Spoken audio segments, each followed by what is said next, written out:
Rumah sakit umum itu kita lihat dari sisi fisik juga kurang. Terus ada juga fisik yang dibangun tetapi tidak digunakan, bangunan yang di atas. Lalu yang kedua tentang pelayanan. Pelayanan mengenai pasien. Pasien sakit datang di sana mestinya harus diurus, dilayani, diperiksa dengan baik. Ternyata banyak saya dengar termasuk abang saya juga mengalami gitu.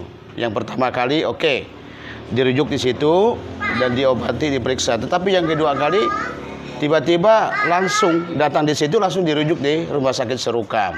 Saya juga keberatan dengan kinerja rumah sakit umum khususnya Bengkayang dan dipimpin oleh dokter ya kepala rumah sakit umum. Tentu pelayanannya kami tidak merasa otomatis merasa tidak dilayani oleh pelayanan rumah sakit, tidak dilayani dengan baik. Nah, harapan saya kepada pemerintah daerah, khususnya juga DPR, agar bersama-sama untuk melakukan evaluasi. Kalau memang direkturnya tidak mampu untuk memimpin rumah sakit, karena ini mengenai jiwa, mengenai nyawa seseorang, tentu pelayanan terbaik. Nah, kita mendorong kepada pemerintah daerah bersama DPR agar mengambil sikap yang positif.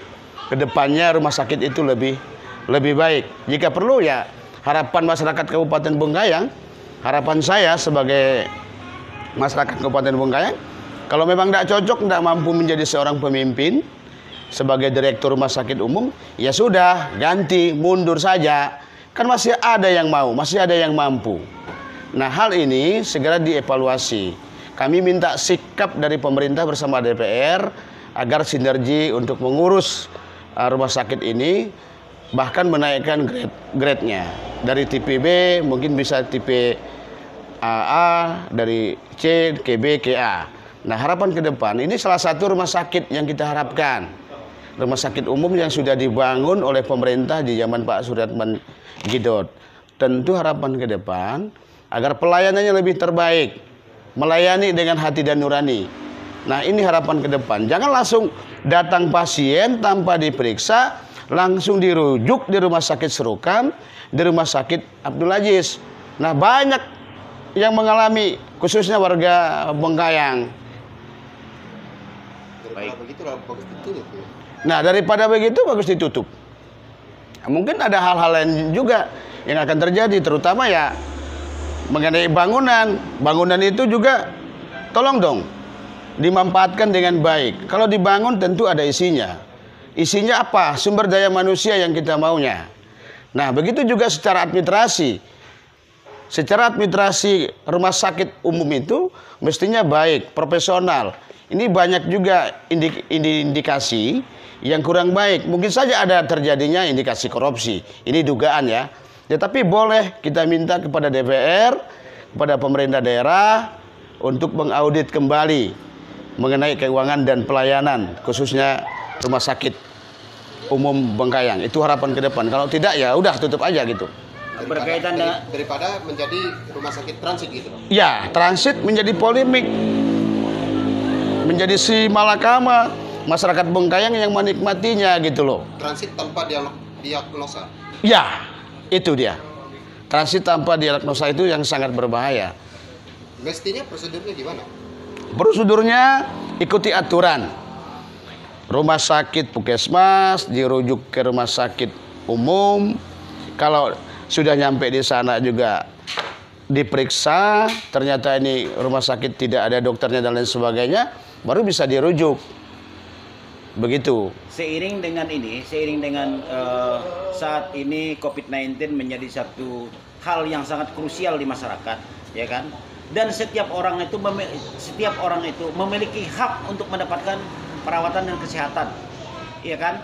Akan tetapi kalau misalnya hal yang seperti ini terus terjadi seperti ini, kira-kira apa tanggapan Anda? Nah, ini yang bagus pertanyaan Bang Il. Ada 4 hak rakyat yang mestinya harus diterima oleh rakyat. Pertama adalah hak jaminan kesehatan itu. Pemerintah pusat, provinsi, dan daerah itu harus menjamin kesehatan masyarakat. Kalau seperti ini dengan adanya kejadian wabah pandemik, tentu kita juga bertanya-tanya dengan pelayanan yang tidak profesional, tidak sesuai yang kita harapkan gitu. Semua pegawai negeri sipil di sana itu, baik pun honor, itu sudah digaji oleh pemerintah. Bahkan direkturnya itu disumpah loh untuk melaksanakan amanah dengan baik. Nah kalau tidak baik, tentu kami sebagai masyarakat tidak akan diam. Karena Bengkayang ini bukan milik seorang. Bengkayang ini adalah milik kita semua. Masyarakat, wartawan, LSM, dewan, pemerintah, dan penegak hukum lainnya. Sama-sama menikmati keadilan ini. Apa harapan Bapak Pran sebagai LSM di sini kepada seluruh jajaran pemerintah atau stakeholder yang ada di Kabupaten Bengkayang berkait dengan kepala atau direktur rumah sakit Bengkayang ini dinilai sangat tidak manusiawi. Kira-kira apa tanggapan Anda? Harapannya dievaluasi karena ini sudah tidak cocok lagi. Masyarakat juga tidak mendukung, tidak sinkronisasi antara pemerintah, baik PLH maupun DPR. Ya sudah, ganti aja deh. Masih banyak kok dokter-dokter yang lainnya gitu. Ada enggak upaya-upaya bahwa warga masyarakat Kabupaten Bengkayang untuk mendemo mereka? Ya, kalau memang pelayanan terus begini, apapun alasannya kami juga siap demo. Karena setiap orang itu tetap memiliki hak untuk mendapatkan kesehatan, ya. Tentu itu hak masyarakat yang belum sama sekali diberikan kepada rakyat, pada masyarakat. Apa gunanya rumah sakit sudah dibangun dengan biaya besar, itu juga menggunakan biaya negara, APBN, APBD. Ya kan?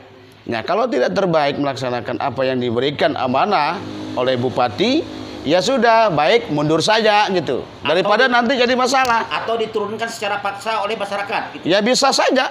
Kalau nanti pemerintah juga tidak tanggap, ya kan? Karena kuncinya kan juga kepada bupati, pada pemerintah daerah. Nah, kalau dewan berhak untuk mengawasi, mendorong kinerja OPD itu, rumah sakit itu. Nah, kami sebagai LSM tentu mengkritisi kebijakan. Dan kami sudah koordinasi dengan Kepala Dinas Kesehatan, sudah kami datangi, pimpinan DPR juga sudah kami datangi. Ya jawabannya yang sama, bahwa ingin rumah sakit umum Bengkayang itu dengan pelayanan yang prima, sesuai dengan harapan masyarakat. Baik. Sip. Sip.